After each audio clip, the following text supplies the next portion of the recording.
बंगाल में तूफान पर बैठक का विवाद अब मुख्य सचिव तक पहुंच गया है। प्रधानमंत्री को आधे घंटे इंतजार कराने वाले बंगाल के सीएम के करीबी मुख्य सचिव को अब दिल्ली तलब कर लिया गया है। उन्हें 31 मई को सुबह 10 बजे दिल्ली में ज्वाइन करने का फरमान सुना दिया गया है।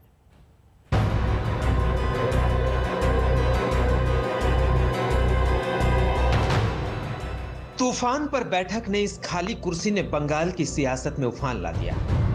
प्रधानमंत्री की बैठक में बंगाल की मुख्यमंत्री ममता बनर्जी नहीं आई। ममता इस अहम बैठक में शुभेंदु अधिकारी के बुलाए जाने से नाराज थी।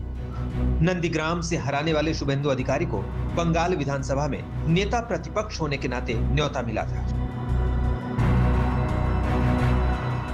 बात यहीं खत्म नहीं हुई। बंगाल में तूफान से तबाही का जायजा लेने पहुंचे प्रधानमंत्री मोदी से आधे घंटे इंतजार कराने के बाद भी ममता के साथ उनके मुख्य सचिव अल्पन बंगोपाध्याय भी थे। इस गुस्ताखी के लिए ममता को केंद्रीय मंत्री और बीजेपी नेता संविधान का पाठ पढ़ाने लगे। केंद्रीय गृह मंत्री अमित शाह ने ट्वीट किया है, ममता दीदी का आचरण दुर्भाग्यपूर्ण क्षुद्रता है। यास तूफान ने तमाम आम लोगों को प्रभावित किया है और उन्हें मदद की जरूरत है। दुखद है कि दीदी ने जन कल्याण के ऊपर अपना अहंकार रखा और उनका तुच्छ व्यवहार इसे दिखाता है। रक्षा मंत्री राजनाथ सिंह ने भी कहा, आपदा काल में बंगाल की जनता को सहायता देने के भाव से आए हुए प्रधानमंत्री के साथ इस प्रकार का व्यवहार पीड़ादायक है। जनसेवा के संकल्प और संवैधानिक कर्तव्य से ऊपर राजनीतिक मतभेदों को रखने का ये एक दुर्भाग्यपूर्ण उदाहरण है, जो भारतीय संघीय व्यवस्था की मूल भावना को भी आहत करने वाला है।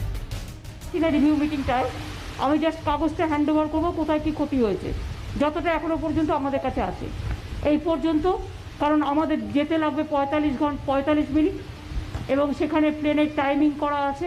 বাংলার মুখ্যমন্ত্রী এই স্বাভিমান নেই কেন? কেন ভিখারির মানসিকতা? কথায় কথায় টাকার কথা বলেন, আর আজকে পাওয়ার সম্ভাবনা থাকলে সেখানে রাজনীতি সামনে চলে আসছে। এই যে ক্ষুদ্র রাজনীতি, এর দ্বারা বাংলার মানুষের ভালো হবে না।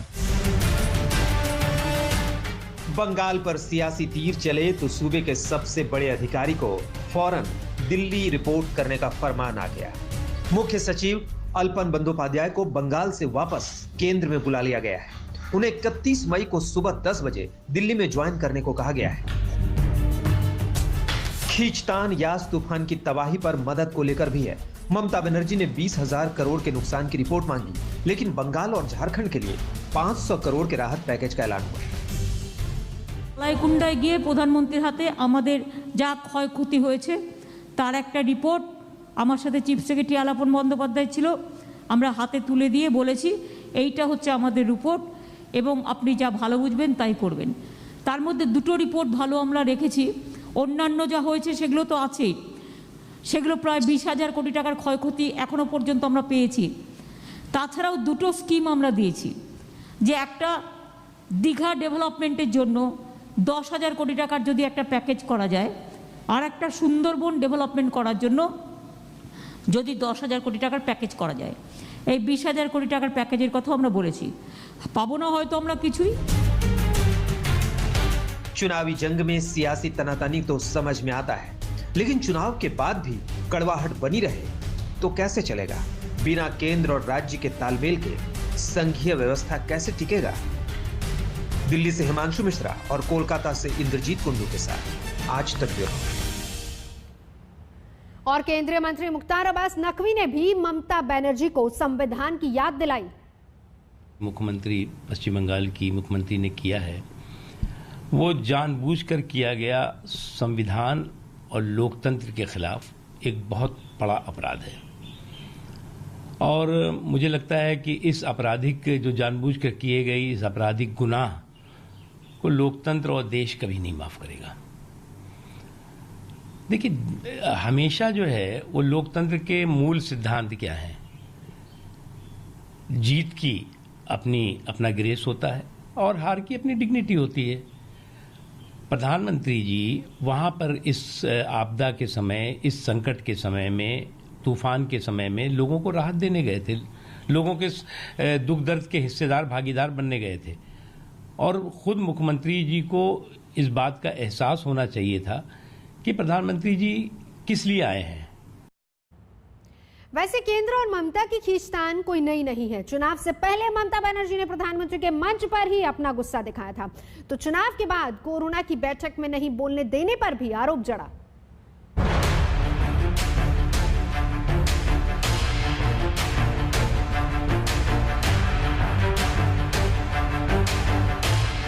प्रधानमंत्री की बैठक में ममता बनर्जी की ये नाराजगी कोई पहली नहीं है। इस बार तो ममता बैठक में ही नहीं शामिल हुई, लेकिन 20 मई को कोरोना पर वर्चुअल मीटिंग में ममता ने शरीक होने के बाद अपना गुस्सा निकाला।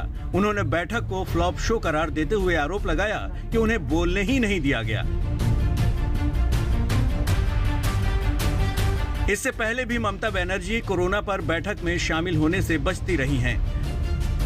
8 अप्रैल को प्रधानमंत्री की कोरोना को लेकर हुई बैठक में वो शामिल नहीं हुई। 17 मार्च को कोरोना के बढ़ते मामले पर हुई बैठक में भी उन्होंने हिस्सा नहीं लिया। यहां तक कि 20 फरवरी को नीति आयोग की बैठक का भी ममता ने बहिष्कार किया। और तो और, एक बार तो प्रधानमंत्री के मंच पर ममता बनर्जी ने अपना गुस्सा जाहिर किया। इसी साल 23 जनवरी को कोलकाता के विक्टोरिया मेमोरियल में नेताजी के 125वीं जयंती समारोह में प्रधानमंत्री के साथ ममता बनर्जी भी शरीक हुई। लेकिन जैसे ही बीजेपी समर्थकों ने जय श्री राम के नारे लगाए, ममता बनर्जी मंच से बिना बोले नीचे उतर गयी। मेरे को तो लगता है कि गवर्नमेंट का प्रोग्राम का कोई डिग्निटी होना चाहिए। एक गवर्नमेंट का प्रोग्राम है, कोई पॉलिटिकल पार्टी का प्रोग्राम नहीं है, और पॉलिटिकल पार्टी का और गरम पब्लिक का प्रोग्राम है। मैं तो आभारी हूँ प्रधानमंत्री जी का, कल्चरल मिनिस्ट्री का, कि आप लोगों ने कोलकाता में प्रोग्राम बनाया, लेकिन किसी को आमंत्रण करके, निमंत्रित करके उसको बेइज्जत करना ये आपको शोभा नहीं देता है। मैं फिर आप लोगों को कहेंगे, यही on protest of that I am not telling anything. जय हिंद, जय बांग्ला। कभी ममता बनर्जी बीजेपी सरकार की हिस्सा थी, वाजपेयी सरकार में मंत्री थी, लेकिन बीजेपी के मिशन बंगाल के बाद तल्खी ऐसी बढ़ी कि खत्म होने का नाम नहीं ले रही है। आज तक ब्यूरो।